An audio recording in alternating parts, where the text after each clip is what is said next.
Assalamualaikum warahmatullahi wabarakatuh. Perkenalkan, nama saya Anang Lutfi Sobirudin, nomor pokok mahasiswa 246.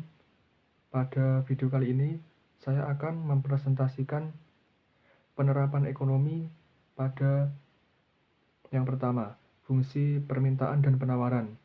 Yang kedua, pajak pada keseimbangan pasar. Yang ketiga, subsidi pada keseimbangan pasar. Yang keempat, penerapan surplus konsumen. Yang kelima, penerapan surplus produsen. Simak baik-baik video selanjutnya agar bisa memahami apa yang saya sampaikan. Baiklah, langsung saja masuk pada materi yang pertama, yaitu fungsi permintaan dan penawaran. Di sebelah kiri ini, yaitu fungsi permintaan. Rumusnya yaitu QD sama dengan A min BP. Dan bisa dioperasikan menjadi rumus lain yaitu PD A min BQ. Kurva permintaan ini memiliki hubungan atau slope negatif, di mana harga semakin mahal, maka jumlah barang yang diminta semakin sedikit. Lanjut di sebelah kanannya lagi, ini ada kurva penawaran. Kurva penawaran ini memiliki slope atau hubungan yang positif. Ketika harga barang semakin tinggi, maka barang yang ditawarkan juga semakin banyak. Rumusnya di sini ada QS sama dengan min A plus BP. Juga dioperasikan menjadi rumus lain, yaitu PS sama dengan A plus BQ. Untuk pengertiannya atau maksud dari rumus-rumus ini dapat dilihat di keterangan di bawah kurva ini. Dari kurva permintaan dan kurva penawaran, apabila dipertemukan akan menemukan keseimbangan pasar. Keseimbangan pasar ini adalah QD sama dengan QS, artinya jumlah barang yang diminta oleh konsumen sama dengan jumlah yang ditawarkan oleh produsen. Maka akan membentuk titik equilibrium di tengah-tengah ini yang diberi tanda huruf E. Lanjut ke contoh kasus pertama. Fungsi permintaan suatu barang ditunjukkan dengan persamaan QD sama dengan 20 min P, dan fungsi penawarannya QS sama dengan min 8 plus 3P. Berapa harga dan kuantitas keseimbangan yang tercipta di pasar? Gambarlah grafik equilibrium. Oke, penyelesaian kasus pertama.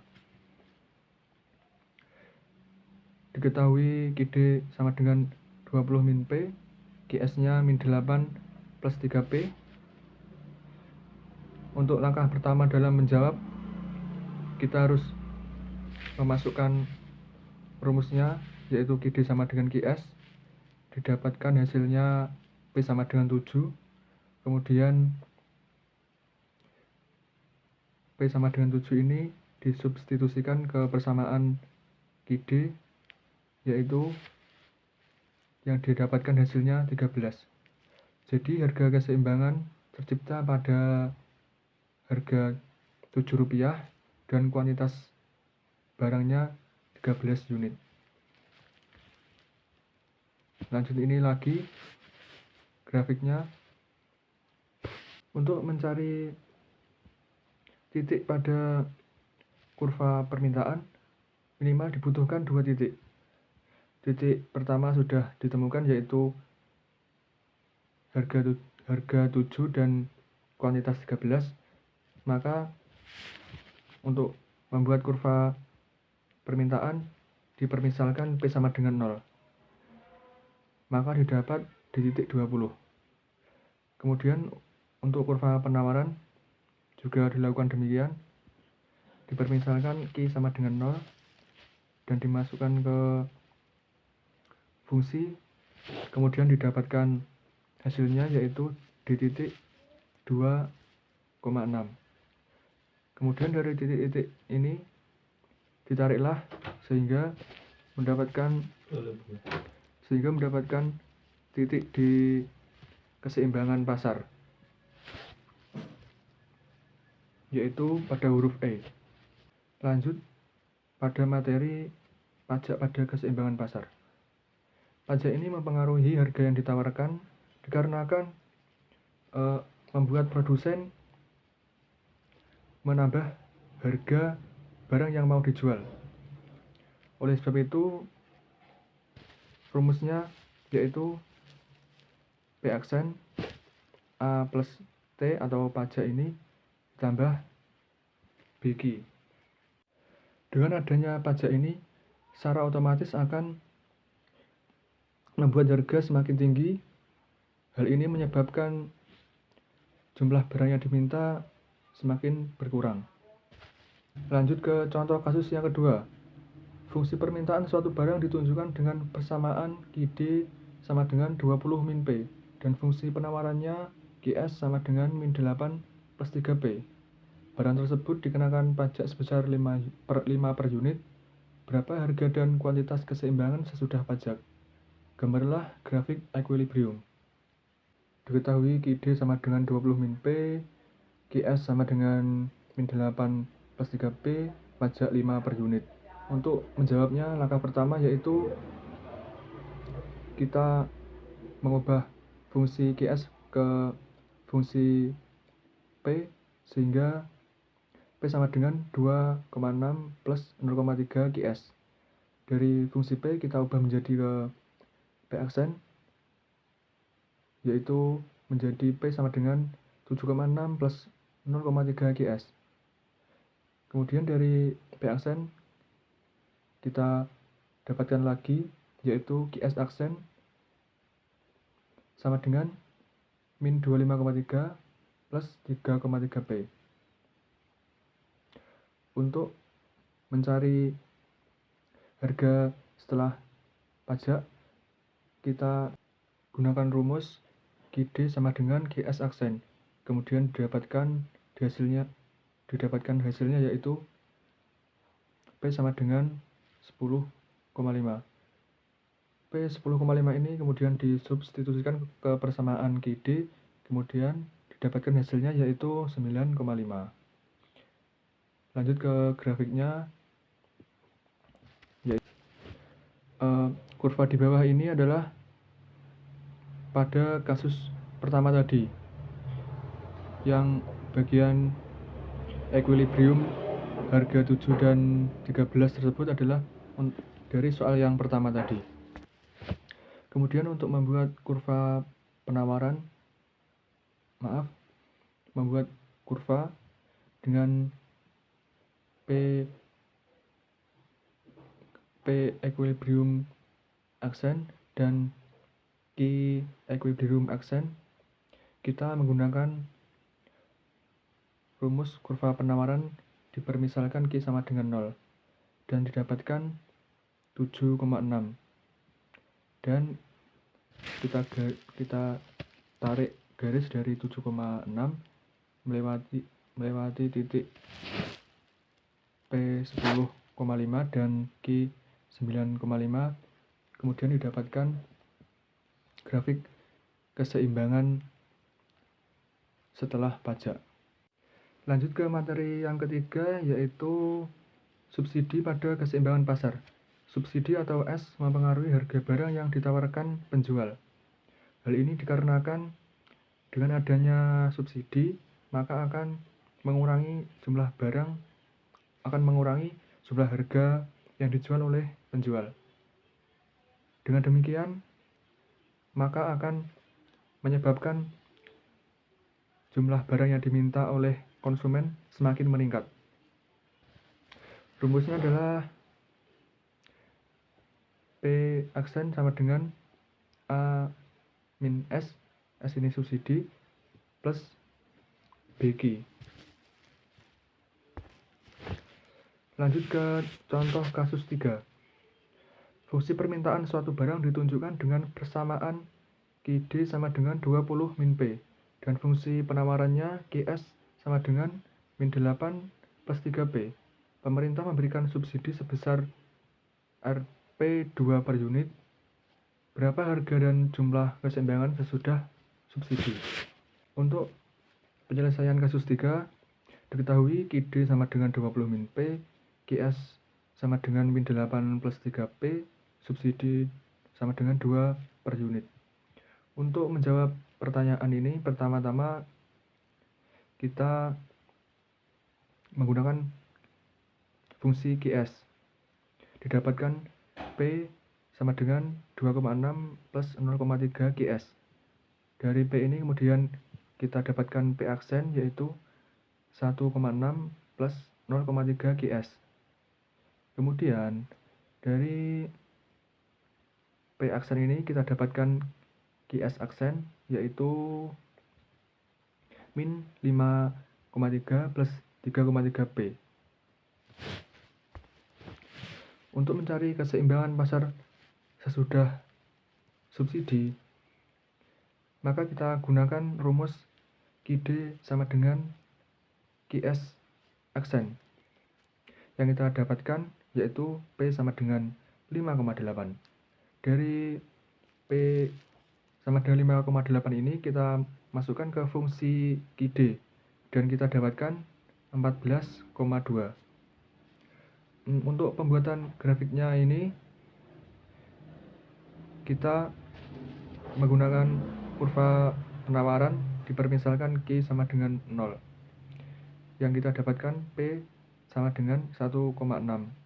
Ini yang paling bawah sendiri. Ini maksudnya kurva ini tadi sama dengan kurva yang ada di kasus pertama. Sehingga kita tinggal membuat garis yang kita tarik dari 1,6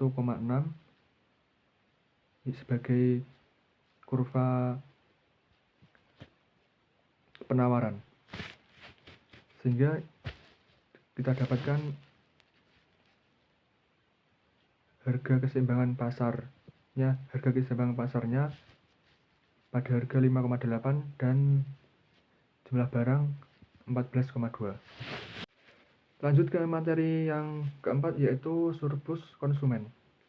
Surplus konsumen atau CS adalah selisih antara jumlah maksimum yang rela dibayar konsumen dengan jumlah yang sebenarnya dibayar oleh konsumen. Surplus konsumen ini berada di bawah kurva permintaan dan di atas garis harga real. P max maksudnya adalah harga maksimal atau maksimum.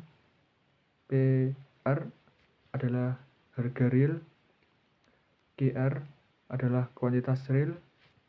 Dan untuk mencari CS atau surplus konsumen, kita menggunakan rumus luas segitiga, yaitu setengah dikali alas dikali tinggi. Langsung saja kita masuk ke contoh kasus yang keempat. Fungsi permintaan dari sebuah produk adalah PD sama dengan 100 min 2G. Hitunglah besarnya surplus konsumen dan gambarlah grafiknya. Jika harga pasar adalah Rp50 per unit. Oke, inilah penyelesaian kasus 4. Diketahui PD sama dengan 100 min 2G. Ditanya berapa besar surplus konsumen dan gambarlah grafik jika P sama dengan 50 per unit. Untuk menjawab soal, langkah pertama yang kita buat adalah mencari titik potong sumbu Q dengan permisalan P sama dengan 0. Maka kita dapatkan Q sama dengan 50. Dan untuk mencari titik potong sumbu P, kita menggunakan permisalan Q sama dengan 0. Kita dapatkan P sama dengan 100. Kemudian dari dua persamaan tersebut kita tarik kedua garis, yaitu di titik 100 dan titik 50. Kemudian Kita lanjut ke jika P sama dengan 50. Kita menggunakan fungsi PD 100 min 2Q. Kita masukkan P tersebut atau kita substitusikan sehingga mendapatkan Q sama dengan 25. Dan ini yaitu adalah hasilnya P sama dengan 50 dan Q sama dengan 25. Untuk mencari surplus konsumennya, kita menggunakan setengah dikali alas dikali tinggi. Alasnya yaitu 25, tingginya yaitu 100 dikurangi 50, sehingga 25 dikali 50 hasilnya 1250 dibagi 2, yaitu hasilnya 625. Itulah surplus konsumennya. Baiklah, kali ini lanjut ke materi yang terakhir, materi yang kelima, yaitu surplus produsen.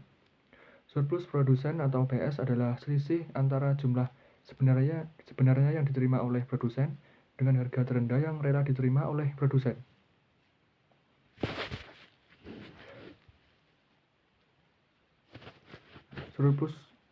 Maksudnya ini surplus produsen. Surplus produsen berada di atas kurva penawaran dan di bawah garis harga real.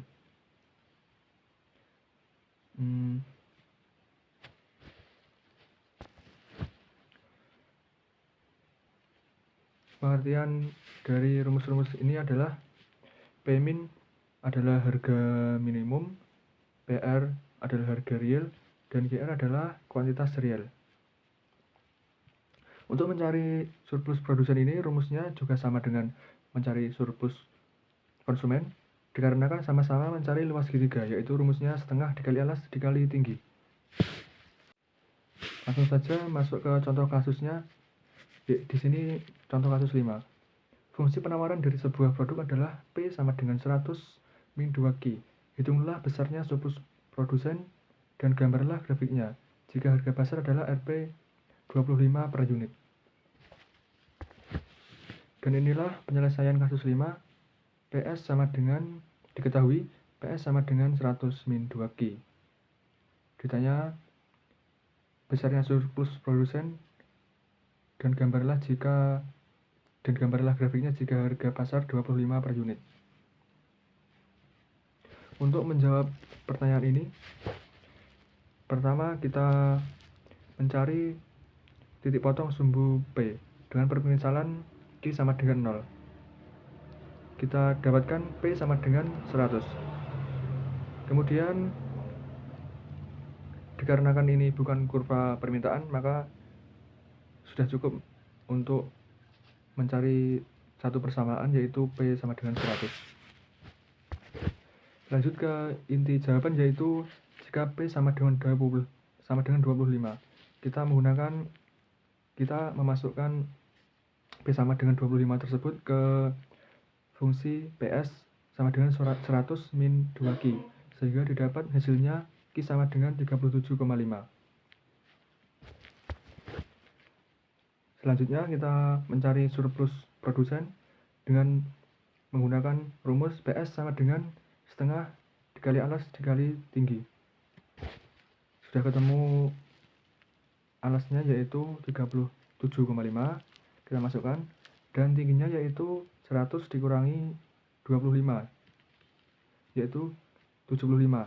Kemudian didapatkan hasil yaitu antara perkalian 37,5 dikali 75 yaitu 2812,5 dikali setengah, sehingga hasilnya 1406,25. Itulah materi yang dapat saya sampaikan dari kuis matematika bisnis ini. Jika ada kurang lebihnya mohon dimaafkan. Wassalamualaikum warahmatullahi wabarakatuh.